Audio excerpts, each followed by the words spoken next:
think you all are known because these are mostly filmmakers in the room, more so than journalists, I would say. But if you do want to take a minute just to kind of give the 30,000 foot view of your organization and what you do, what you generally fund, and then we'll sort of get into the more current questions, but just a sort of brief thumbnail for people to know who's here and what you're talking about.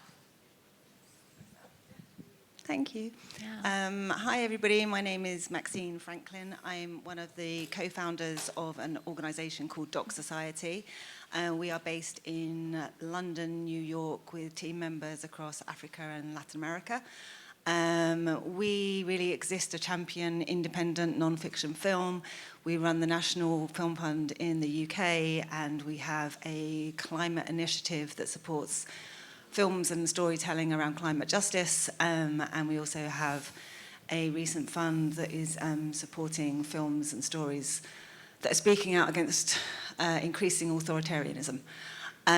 So that's our basic thing. So we run a bunch of film funds. We also work as a network weaver. We work with lots of collaborators and cultural organizations globally through a network called Disco. And we also operate as field builders alongside folks like Jimena at Firelight. Thank you. Hi, everyone. My name's Jimena. Pronouns she, her. I'm from Mexico, but I live in Brooklyn, and I've been working at Firelight for 7 years. And Firelight is based in Harlem, but we're all over the country as staff. And Firelight was founded 25 years ago by Stanley Nelson and Marcia Smith. They co-founded the organization with the intention specifically to help filmmakers of color in the US get resources, access, and mentorship to make documentary films by them for their communities. And we've expanded into several artist programs. We have funds, mentorship, commissioning funds. We have been working closely up until this year with public media. We continue to work closely with them, but we'll talk more about those changes later. And I specifically oversee the new fund, which is a direct response to the current moment, called Firelight Media Fund. Our new president, Loira Limbal, came in, yes, woo, very, very much. She's been at Firelight for many, many years, but she recently took that position, and together with her, we were trying to figure out how we'd respond. Sorry? Oh, sorry. We respond to this moment, and the Firelight Fund is how we decided to do that, and I'll talk more about that later. Yeah, no, we're going to, I just want to prepare everybody because in a couple of minutes we're going to ask you to talk about what's going on in your sphere, how you're responding to the moment, and but just take a minute to think about that. Before that, I just want to ask each of you how you are changing how is your organization changing to respond to the moment? What are you doing differently now than you did a year ago? And what does that mean, you know, in terms of like the day-to-day thing, but then sort of also the vision of the change that you're going to talk about?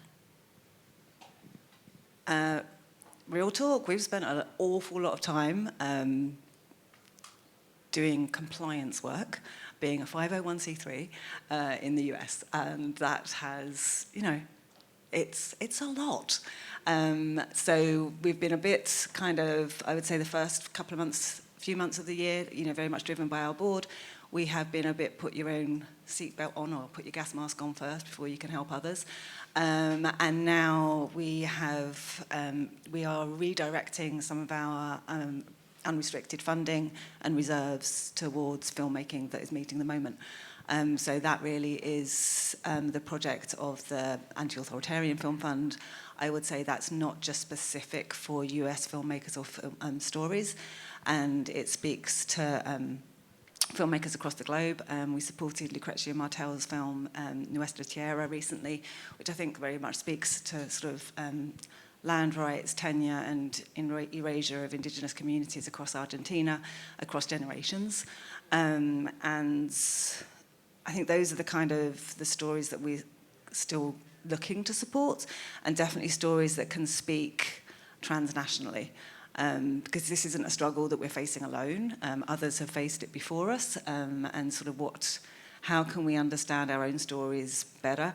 And I don't say that in an extractive way, but I also think it is helpful that we're not going through this alone. And certainly when I'm meeting with my sort of global majority colleagues in Disco, they are the most reassuring crew I've ever met. And I say that with all love.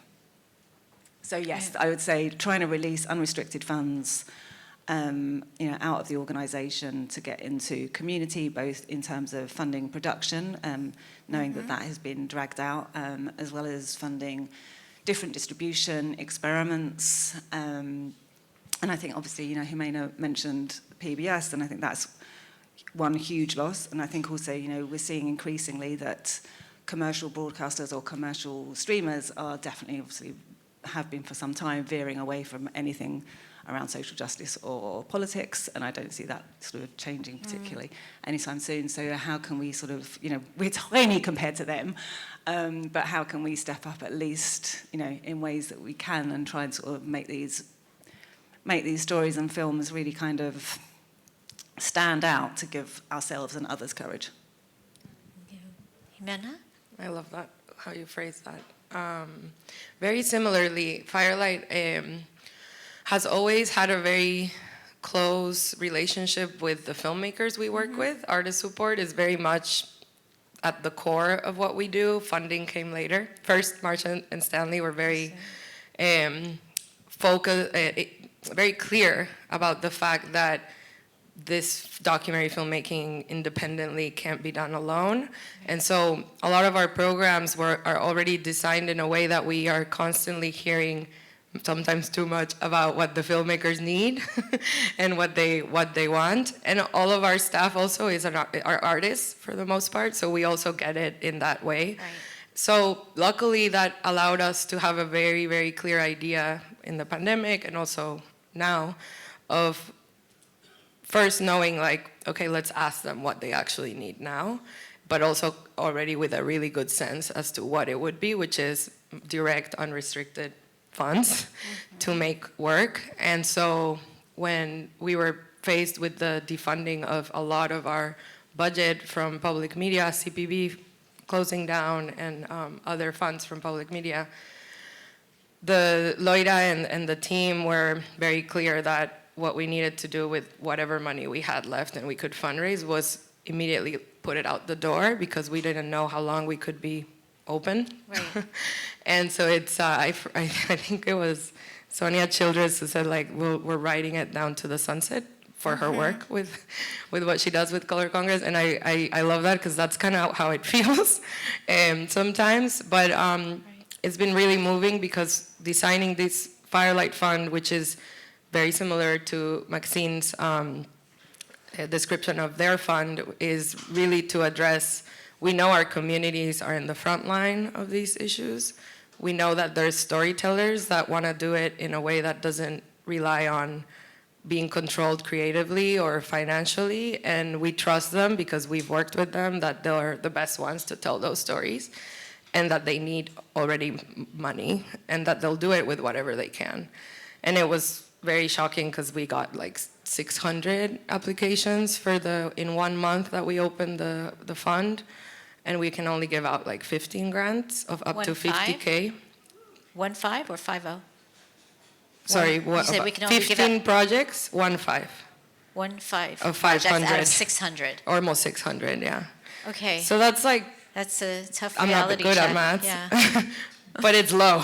Yeah. And it's up to 50K per project, but obviously we're trying to give the most out that it's impactful. We're not getting, not just stipends, to really advance the projects. So we're prioritizing those projects that, when we simplify it, we say, if right now what you still want to do is grab a camera and tell a story because you really want to tell the story and it's important, you probably, you can be trusted that this money is what you are prioritizing to do. It's Right. very important for us too.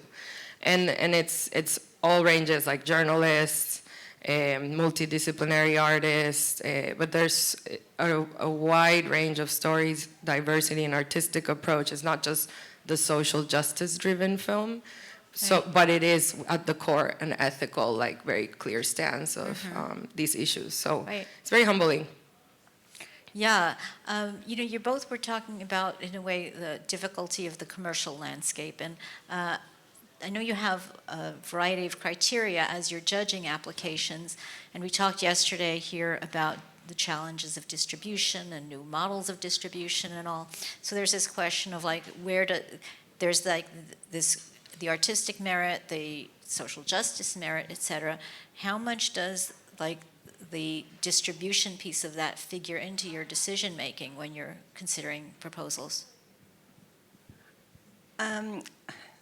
I would say for Doc Society at least, and it probably differs across the different funds that we have potentially, but I would say at the moment, we're not an equity fund, so our end goal is not making profit or a return, which I think allows us some latitude around the kind of stories that we support, which I am grateful for.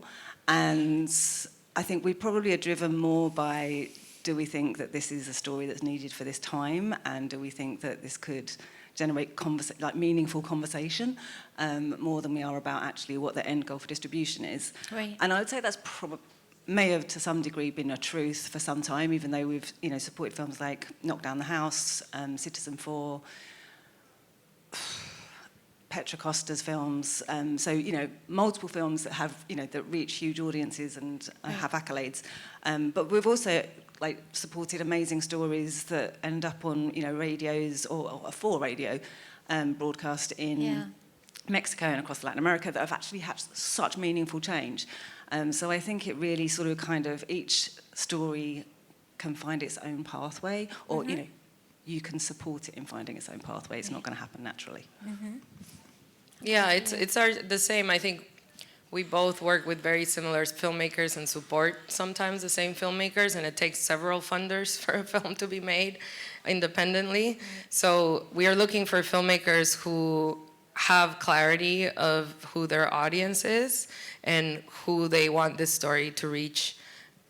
Sometimes that's very hard because filmmakers say everyone, and we don't want to penalize them for having big dreams, but there are competitive application. It is a competitive application process, and the ones that really stand out or receive funding are more competitive are the ones from filmmakers who it's not like the distribution platform that they're going for. It's the audience, and you can see it how it's aligned with their vision. So some might be community screenings and impact campaigns is their primary audience, and still say, and if Netflix buys it, then awesome. But because then it can have a more mainstream audience. But my main audience is this. So we see it very nuanced and very realistic with the fact that it's very rare for filmmakers making documentary features or shorts to find a distribution outlet. And even more now, it's self-distribution that they're doing. So we just want them to we want to see that they understand that. And I think just to add on to that, the panel yesterday that was talking about distribution, I think evidenced how much work it is, even when you do get a big deal. Because if you are still trying to reach certain communities, you've got to put in the work to make sure that they find it, whether it's on YouTube, whatever platform it's on, you've got to actually connect with your audience. Right. So I think, the distribution, wherever it lands, it's still work to reach it, to actually get, bums on seats, for want of a better phrase. And it's also very much like a corporation business. So it's like who you know matters a lot too. Like, it's really funny. I've seen it happen where a filmmaker confronts an executive and tells them like, hey, why is my film, she did this. Why is my film at the back? Like, it's my first film and it's really hard for me to find it. And they were like, oh, sorry. And I swear you're not, the next week it was like on my home screen. And I was like, this is so weird. But it is a lot of like work in all areas, like networking, access, and it can be very, a lot of issues around that. Yeah. Well, so speaking of access, this is a great moment for access for everybody in this room, and the speakers here have very generously said, don't focus on us, focus on the people on the other side of you. So I want to just open it up to the floor and ask you to talk a little bit about what are the issues that you're facing now that maybe are a little bit different from a year ago, and how is it affecting how you work and what you need? Back there? Ted? Hi. We've found that, I talked about this a little yesterday. We found that much like in production, you have to raise funding in stages. You need to do this now in distribution. And yet it feels like something that people expect us all to have figured out. But we've found that our best opportunities were really the ones we didn't plan for, that we were open to because of the way we were doing it. And so I'm wondering how you are adjusting to try to provide for that current reality. And at the same time, there's a couple things that always seem to be missing. That there is no one to go to that can help you coordinate such a release when it's a filmmaker-driven campaign. And we need to train those people. And every film is a training ground for those people who could then service the community fuller. So I'm wondering if there are strategies you have for that. And then finally, I've seen a host of untapped revenue streams that have never been built.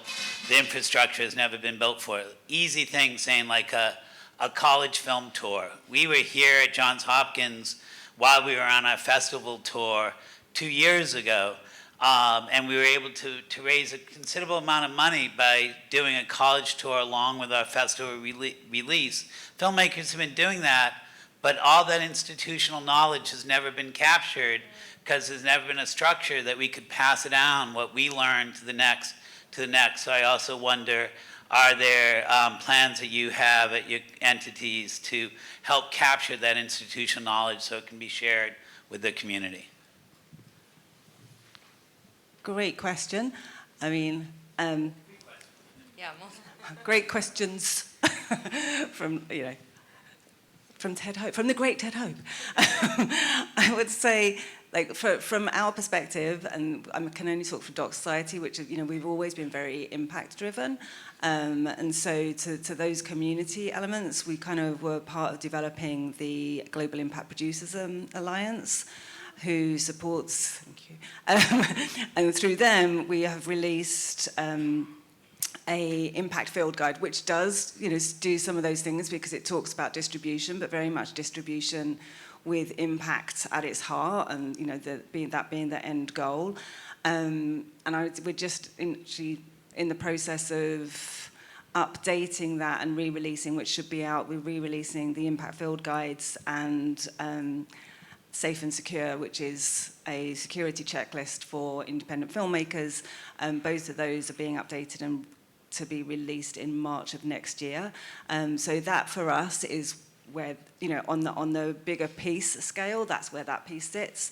For the film by film scale, we've had impact funds before, but with the new like anti-authoritarian film fund, we are including or having an add-on specifically for distribution and engagement because of the fact that piece, it feels like the most precarious again right now.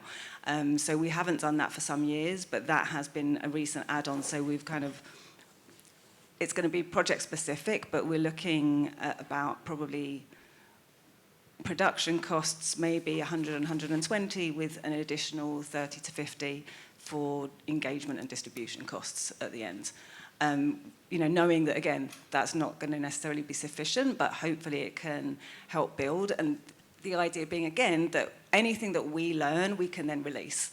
So it's not about us trying to build, just information for ourselves. That's not that useful. But we're trying to sort of pull some guiding principles from everything that we do, and as we build that out, we will be, releasing that. And I think also, Colour Congress do the same, Firelight, and just, big praise to all you that are doing that, because I just think that's the only way that, as an ecosystem, we're going to keep moving forward. Yeah, thank you for those questions and for your work as well, for your Substack. That's one good way to institutionalize knowledge about distribution.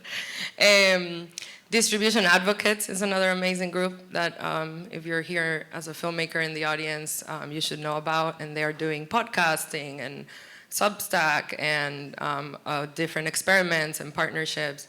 I definitely think since the pandemic, I noticed like an increase out of necessity of wanting to like capture this independent distribution knowledge, and a lot of us are like, how can we not repeat and like, you know, do what's that phrase, the wheel, second language English. You reinvent the wheel, thank you. And I think that's a perennial question, especially for nonprofits, because we struggle with funds, and so it's like, do we build an archive? Do we systemize? Or do we just like do this and give the money out? So at Firelight, one way we do this, shared knowledge, is through our artist program. So we do have a lot of educational or mentorship components to the work we do. And there's folks that we invite to talk about this work. And we try to then create resources that we can share easily with our alumni community. And in 2020, we launched Beyond Resilience, which is a talk series online that is a way to have a digital archive of conversations that specifically are impacting BIPOC documentary filmmakers. And a lot of those have to do with where do we put our films, where can people see it. I do rely a lot on resources by other partners like doc societies, and we are also starting, and I love this, now that we got a little funding, we're starting to do case studies, which are so helpful. You guys do case studies really well, and we're starting to do them from beginning all the way to distribution and impact. And it's just such an easy way to do what you're asking, and so impactful. Yeah, please. Have a template for case studies, so when filmmakers are starting early, they know what to do. I've looked for them and can't find them.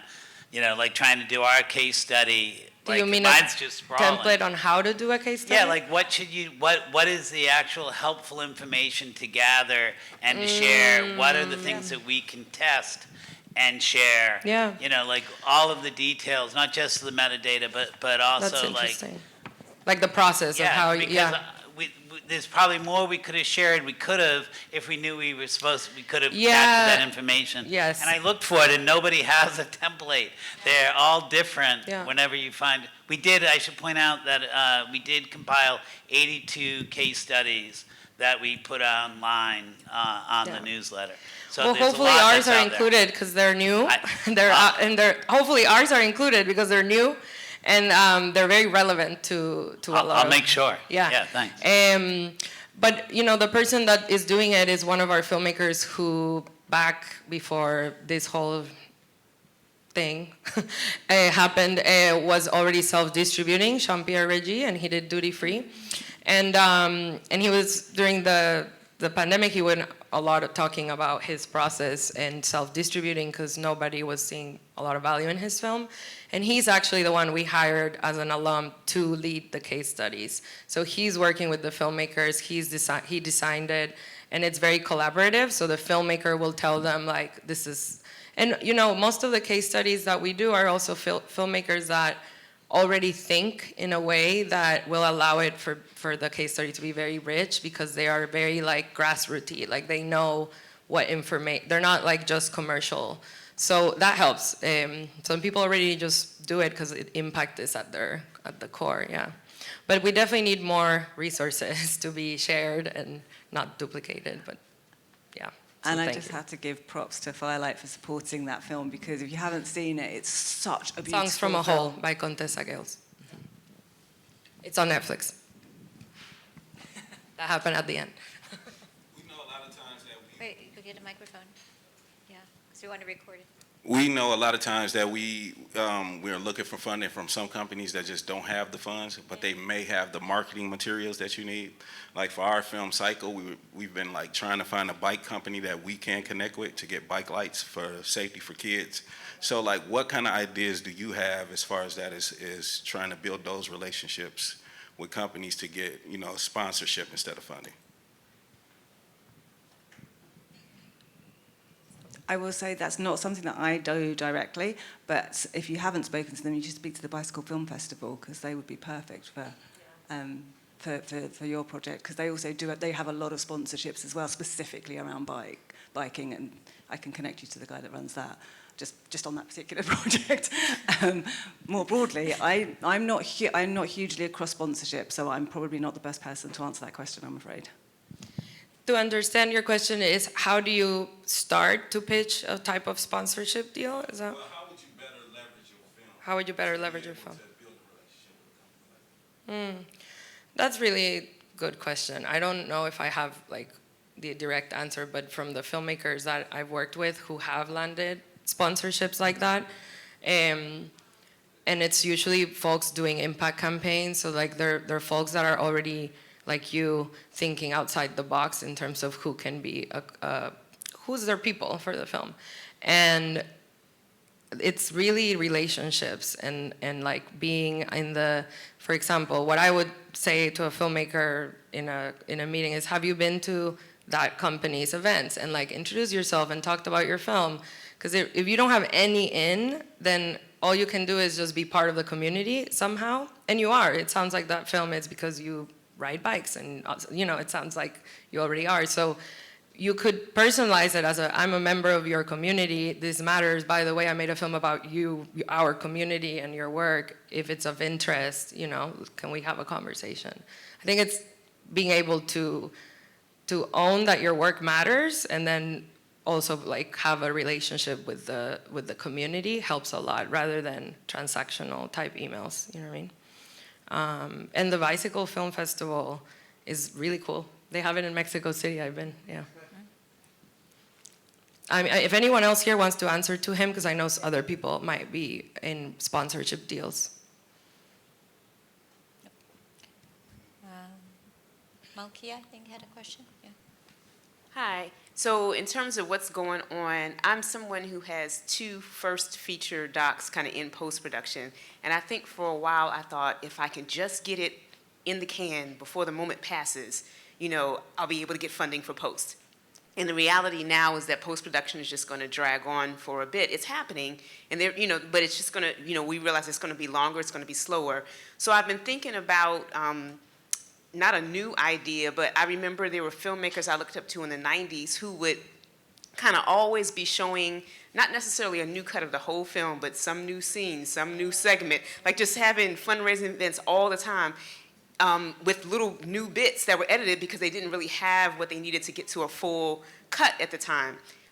It took a while, and maybe there was some overexposure in some instances, but they got the films finished. So I'm just sort of toying with that again. Like, I've got some good pieces here. Maybe I could do some things and get people excited about this little 10-minute stretch. And, and I think because my films, for me, I was at least targeting a PBS kind of route. That was kind of a no-no. But then I'm like, are all bets off now? Like, look, it's going to be on streaming anyway. Like, should we be doing that? I'm just thoughts about that. Oh, I mean, I think different folks have different probably answers to that. I feel like that I have conversations with people that can sometimes take years because maybe the funding that I have at that particular time doesn't fit the project that they're telling. So, but we keep conversation going, and they'll keep sending me stuff, and I'll either try and make introductions if, I can see where they're going with that, or years later when perhaps I have got funding that can support that project, I'll come back to them and be like, you still doing that? And then I know other funders are sort of like, you can only send it to us once. And then unless it's changed dramatically, we're not going to look at something again. So I'm not sure, is the question around sort of... Public events, like Oh. having community fundraisers where you're showing, Oh, yeah. Yeah, that's what I meant, that kind of thing. Like the grassroots stuff, and you don't have a whole film, but you have these grassroots events where you're showing new little bits here and there. Oh, completely, yeah. I mean, Sandy Dabowski, I would say as well, is like an absolute star of that kind of work, and still does. and funds most of their films that way, and does a lot of sort of fundraising events, both in terms of, in community as well as funders, and, conversations, particularly if, there is a part of the film that speaks to a moment, then, how you bring in people, around that together. I mean, I'm a big fan of that. It's again, like everything, it can be a slow piecemeal, but also the more you do it and the more you have people familiar with your work, that they're talking about it to others in a positive way, obviously that's, that works. I mean, do you? 100% agree. I'm biased because I feel like that's why I love film, because of like the vibes around them. Like I do love a film, but I also love talking about it, and I love being with people that love talking about it. So for me, that's just like community building around it, building an audience. There's a lot of pros in what you're saying. Obviously, you have to, cost benefit of how much effort it might take, but you could do it really in collaborative with a space. And I've heard a lot of younger people starting doing that and thinking they're like, it's a new idea, and I'm like, but they're loving it. And I think it's because I have noticed, like at least in New York where I live, people are craving being in physical spaces. And people are craving like the social aspect of film, which has been really lost. And there's a lot of people doing crazy things that are really fun, showing films where a lot of filmmakers would say, never in my life would I show my film in that projector. Then there's a lot of filmmakers that are like, that's really random and weird, let's show it in the coffee shop with the weird, bike shop in the back. And I really like that, because I do think like it does require, it depends on your type of film, right, and the audience, but I like thinking like that creative thinking, more about where are the people that you want the film to be for, and like go there. Yeah. I mean, I'll admit next week I'm going to a house party that's in support of a film. Yeah. So are we going to go to the same house party? So we don't have to worry about a broadcaster like people saying, oh, you already burnt your sort of, you know what I'm saying? If you're not showing the full film, no. And if you're not charging and it's behind doors, then it's, yeah. Thank you. Have a question from Ben? Or Hi, remark? we have a film that's airing tonight, actually, at 8:30 here. Great film. But my question is, and I'm sorry we don't have somebody here from PBS or a couple of the other funders, but we have a film that's signed, sealed, delivered, in the can, now has an air date, was supposed to be broadcast in August to coincide with historical events in Hiroshima. And the series, American Experience, the station GBH, and PBS have all fallen down on all their commitments of a co-production. Suing them is difficult, but as a result, we don't have funds right now to do promotion, to get reviews, to do all the kinds of station relations that all my films for all these 50 years I've made them have. So I'm wondering, is somebody filling that breach, or do you have an idea of someone to ask that question of? And not necessarily you personally, of course.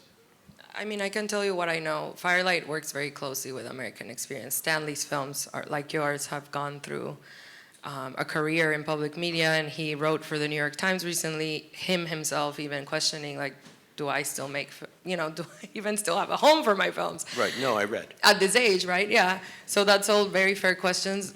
I'm really sorry that happened to you. We have a lot of filmmakers in your situation or similar situations that we're supporting. And How are you able to support them, or what are they doing?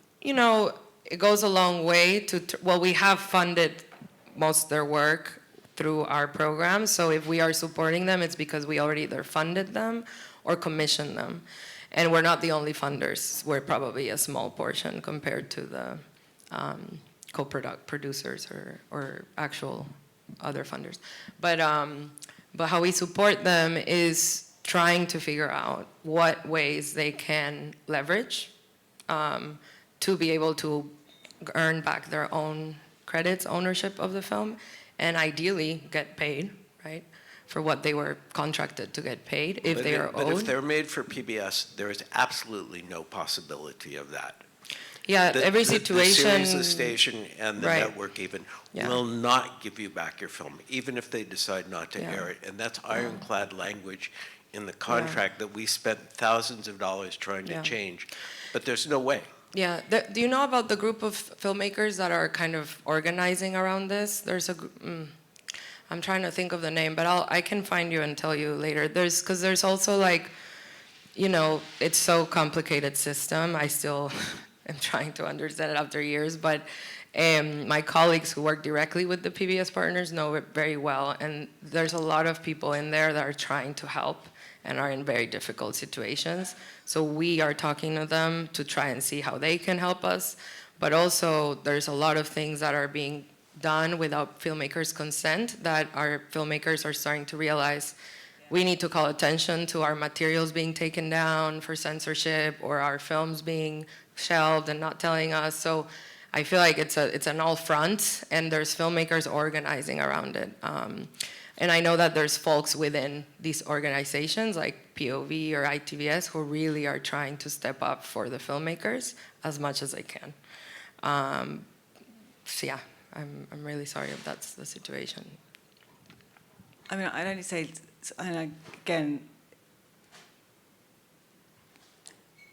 I think the only way, potentially, is to do collective action. So if you have other filmmakers that you know that are in the same boat, and you can sort of try and collectively get rights back or get them to change those clauses, maybe there's more power together. I mean, we've done that with some projects, not on this round though, but for other reasons, where we've managed to claw back rights from PBS, but that was, again, it wasn't due to this specific moment in time. But yeah, finding other filmmakers that, I think, because folks are organising, and I think that's going to be the way to go about it. And maybe even, you know, if, as and when that happens, then maybe collectively approaching funders and saying, can you pay for some of the legal fees so that we can actually get our rights back and then, you know, get the films out into the world? That might be a way. I'd love to hear more about those collective efforts. It just seems like such a waste for the NEH and American Experience to spend $1 million on a film and then not have a publicist. It's mind-boggling. Thank you. So I'm gonna, oh, I'm sorry, Nancy, did you? So are you allowed to hire a publicist yourself, or does your contract not allow you? So, you know, you said you have this $1 million film and no publicist. So can you hire a publicist? I would absolutely take the chance and use my personal money to do it, even though it requires a contract. I dare them to come sue me for doing that. But we don't have the money. Right. We put enough of our own money into the production that there's nothing there. So painful. Well, you might bring it up tonight at the Q&A after your film and say how much you're looking for, and, you know, maybe. And if you have other funders that are public media, or was it just, yeah, exactly, yeah. Sometimes they'll, yeah. But that's a good ask, that's smart. One thing that I did, I once wrote a book, and then I hired a publicist to help me write a press release, and I sent it around because it was a nonfiction book that the publisher wasn't gonna, and I arranged readings of my nonfiction book at bookstores, and there wasn't much competition against me doing it, you know, so maybe you can do some yourself. And I just hired this publicist, like it was $50 to write a press release. Now, this was years ago, but, you know, go to a college, you know. Yeah. One idea, you made me reminded me, sorry, of, there's a group of filmmakers that are doing this more too, to just kind of distribute and publicize together, like a programmer would, a series of films. That's another smart way. You like find people that are struggling to do that for their own, do it together. And it's worked really nicely because then you have a conversation with films. And it's also not us alone. Can you talk about an example of that? If you have Well, I'm thinking specifically of an example of, I think it was last year that 4 films out of Sundance didn't find distribution. One of them was one of our filmmakers, Sierra Ulrich, Junam. and about her Iranian grandmother and mom. And they organized on DCTV in New York. They co-shared the funds. They asked all their funders for their films for a little bit of discretionary funding or just publicity in exchange, and really themselves did their own publicity campaign together. And they had Q&As. I mean, it was all just knowing people from making their films that got them. They'd spend very little. But again, there should be more case studies of this type of models, like Ted said. But there are out there. So talk to your fellow filmmakers. If you find a member of Congress to sponsor you, can get it shown at the Capitol. That might be a good place to show it. And nuclear energy is dually used technology. It can be made for medicine or bombs. COVID is going to blow up next week with Dr. Redfield's book coming out. That's also dual use technology. It can be used for therapies or can be used for bioweapons. So maybe you could get a screening at the Capitol. Thank you, that's a good idea. Thank you, Kevin. I was talking to Kate, who I don't know if people saw her little trailer, and I don't know her last name. I think it was Kate. Was her first name? But she did the AI thing. Stonehill, she's sitting right there. Stonehill. Yes. Okay. So I met her after seeing that amazing Elon Musk doing the AI. She was making him look better than he normally does. But we were in that conversation talking about the challenges, and I hope.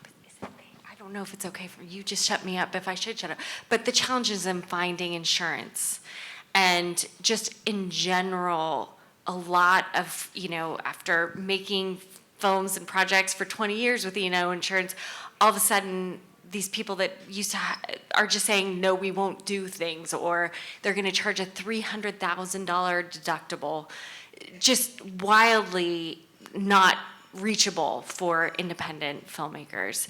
But she mentioned that, I think Doc Society was helpful in that process, and I think that's amazing. And I don't know if you can just talk a little bit about the challenges. Filmmakers are taking on so much more risk without platforms taking on anything. We're all left on our own, and insurance is a big piece of it. And I thought it was amazing that you might have been helpful in that. And if there's something to talk about, I'd love to hear. I mean, I'm going to actually pass that one to Kate, because as much as I was part of the conversation about that decision, and, it's one of those projects, it's Kate's name was on that film and it's Kate's creation, but it is one of those projects. There are some projects, Citizen 4 was another one, where we have to look each other in the eyes, as directors of the company and be like, are we willing to, if this went tits up, are we willing to get taken down? And we're like, yeah, go on then. So Kate. Yeah, no, we were having this conversation, and I was really pleased to see yesterday that insurance came up a bunch of times in the symposium for this film that I've made, which is a deep fake of Elon Musk saying banned words in a speech, an artificially generated speech. I went out to E&O insurers, and every single one of them initially came back and said no. And then ultimately managed to get an astronomical quote, and then was then in a situation of like, can we pay for this, trying to fundraise essentially for that, and spoke to Doc Society, and through Doc Society supporting me with their lawyer on retainer, who offered to have a direct phone call with an underwriter, we managed to get the premium way down to something that was palatable and possible, and that's where we landed with it. And so, when we were having this conversation about the risk of these types of difficult subjects, I was just saying that I was really, really grateful that a funder had come in and supported me in that way, and I actually don't know if this film would have sort of been able to be released without that sort of support. So, the role of the funders, I think, is really important through, I guess, this kind of collective mindset, sort of like what you were saying, Maxine, and sort of intangible things, I guess. And I have to say, I think, we're really fortunate that we do have a general counsel. And I come from a history of working at Channel 4 Broadcast in the UK. So, and I worked with Prash 20 plus years ago at Channel 4, and he's now our general counsel, which means that I think we actually get used to taking more risks because we're like, Prash, and he tells us yay or nay, like, or tells us how to push it so it can be a yay. Because, you know, that's what we're all for, and he's also been a huge part of writing our safe and secure resources that I was saying that, you know, what we're updating to go online, which again is about just sort of something to do before you start making your film or as early as possible, to sort of so that you can checklist at least what, you know, what your lawyer's going to be asking you at the end, at the worst case. You know, as the lawyer said the other day, you know, it's about being pre-informed, not waiting till the end, and you made something that you can't screen. So I'm a big fan of lawyers, love a lawyer. We've got a bunch on our board as well. Safe and Secure is a resource online, and it's free if you don't know about it. And it's about to get updated, right? It's about to get updated in March. And we're also working with Firelight collectively on a bunch of other things that our brilliant, you know, legal counsel is supporting on as well. So when I say, you know, collective action, I mean that not just for filmmakers and like, oh, it's all on you, but, you know, we're doing it up here, you know, between ourselves too, because we know that this is not a time to just be about, oh, scarcity, you know, we're all fighting for the same funders. It's like, if we want, you know, the world that we believe in and the work that we believe in to continue existing, we've got to work differently too. I'm going to take a second, just to mention also that, you know, one of the things that double exposure is all about is the kind of connection between the journalism world and the film world. And in journalism, we've confronted this a long time. Like, actually, when we started 100 Reporters, that was our model, is essentially use the insurance, the legal protections, et cetera, to jumpstart investigative reporting. I'm just saying that to mention that Dick Toffel, who was the, you know, CFO of ProPublica, he's not there anymore. He also has a Substack. He just negotiated a very good rate for insurance for freelance journalists. You might know about. I don't know if it's the same one, but Reporters Shield is another one for journalism. I think that is the one. Yeah, I think which that is is amazing. the one. It's an amazing resource. Yeah. And I don't want to speak out of turn here because I might be talking nonsense. But I believe that the IDA are doing some work around E&O insurance. So I don't know if Dominic or any of their team are here, but I don't know if they're here, but yes. And I think in general, it's a good time, I think, as a filmmaker to be posing those questions to funders and to your organizations that are supporting you, because a lot of us are thinking we have legal counsels for ourselves, and a lot of us that are trust-based, we do this ad hoc for filmmakers, depending, and across organizations. Field Division is a partner of Firelight as well. So, but now it's a good time to put more pressure because people are more willing to invest in risk because they know that it's almost impossible at this point. And I also have conversations where sometimes I feel like the definition of a high risk is very different. And I prefer the filmmaker tell me than me tell them as a funder that I'm not on the ground. But I think a lot of my colleagues would benefit from hearing directly from filmmakers when they don't get a chance to hear from them. So I'm trying to pass the word, but it also helps that all of us are kind of ringing those alarms and saying, this used to be safe, now it's not. Or, you know, it's a good time, it's these cracks that we need to like take advantage to push something that we haven't been. It's that time. Do we have any last questions? One thought to add to that. Or thoughts? Yeah. And I don't know if it's helpful or not, but both of my documentaries premiered on Maryland Public Television, and while I didn't get paid for it, I had it written in the contract that I would be covered under their E&O while my pieces were on their distribution channel. So I don't know if is that just an anomaly, or if you have an agreement for a streaming, can you get umbrellaed under other E&O? Interesting thought. in my experience, that differs. At Channel 4, there was a policy that everybody would be covered under the Channel 4, you know. Again, that was 20 years ago. I don't know if it's different now. But in my experience, I think on PBS, I think we've had to cover them. Yeah. I think it depends, yeah. Yeah. Well, it just might be an avenue for people who are considering.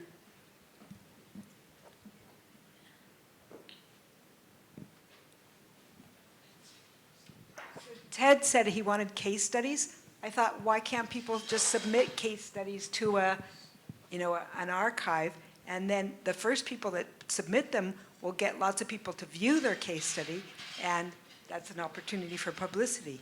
So Ted, can you start it off?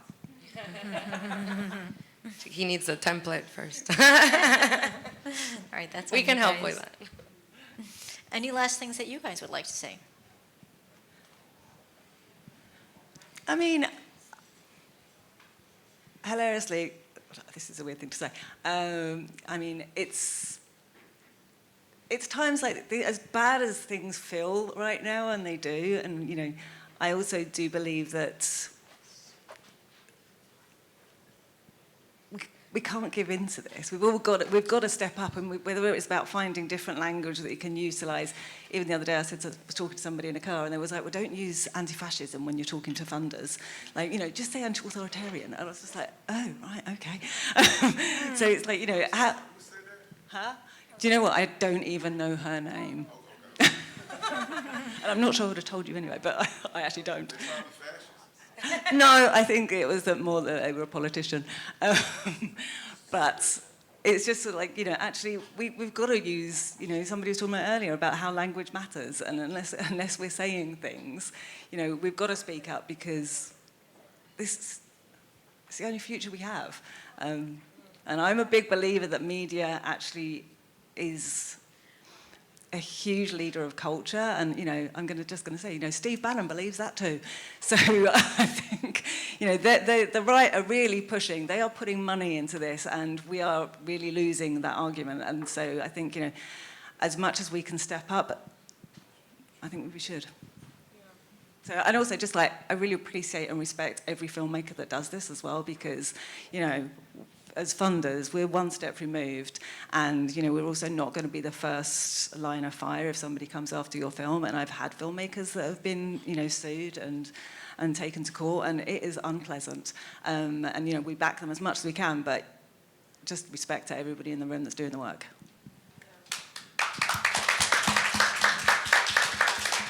What she said. No, I'm kidding. Yeah.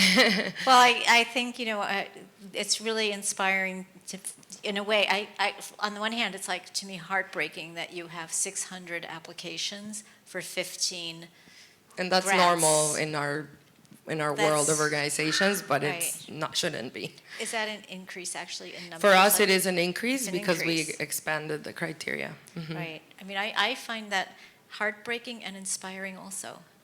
Right? Well, yeah, that's what I wanted to, I mean, there's a bunch of different types of people and hats that you're all wearing here. So, you know, in general, I guess I come to do these things because I enjoy it, but also really because I do think community is really, really at like the core of why I do this work. And like Maxine said, media, storytelling is our weapon, if you want to call it, or our magical wands to not be so violent. And we do need each other. And I think the more we talk to each other and the more we practice, you know, this discomfort with each other, but also like trying to solve together, the better we'll be than if we're just competing and Right. seeing this as like the Hunger Games, which sometimes Right. a lot of filmmakers It can tell me feel like that. it can feel like that. Yeah. And I feel very privileged to be able to have some money to re-grant, but we're also dealing with funders who want to fund us and funders who are trying to fight their own fight with whatever Right. audits are coming at them. Right. And I have friends in those rooms of lawyers that are also preparing for that. Right. So just be mindful as a person of that it's not, sometimes it's all, the world against you is not really, you know, sometimes it's like maybe there's other people that want to help or are helping, and we should find each other to do that. Yeah, I think this And is hydrate. a moment in flux. This is a moment of flux, and new systems will emerge. I think, you know, that's clear. What everybody is doing is creating a new way of functioning. And also, you know, thank you to you, Diane, and the whole team at Double These Exposure spaces for are bringing so us together. important. Thank you Yeah. for coming. Thank you all for being here, and thank you to Maxine and Jimena for coming. I really appreciate it.